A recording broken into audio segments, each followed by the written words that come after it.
Foundation. Andrew, that's one example of a firm in the services sector doing well, but just give us the bigger picture on how things are at the moment.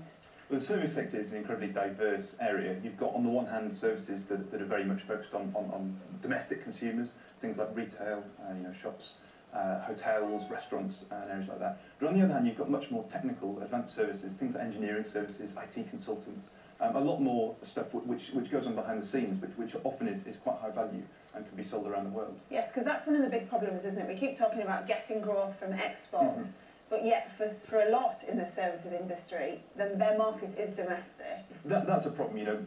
Over 50% of our exports come from the manufacturing sector, which has been shrinking for a number of years now. We are very, very good at some business services, financial services as well. We are world leaders in these areas, but the problem is it's very, very hard to export a service. You can't just put it on a boat like you can with manufactured goods. It can't be mass produced. And when you've got things like language barriers, how easy is it to be providing an advanced design service or something to someone in China when you can't communicate as clearly? So there are big issues. The government needs to look at ways to try and promote those exports, but it probably needs to start within the EU. And there's talk about sort of freeing up the single market, completing a thing called the Service Directive, which is just to help us sell more services to France, to Germany, because that's what we're best at. So it's all about exporting, it seems. Well, thank you for your time, Andrew. And those figures, as I say, will be out at 9:30 this morning. Yes, Thanks.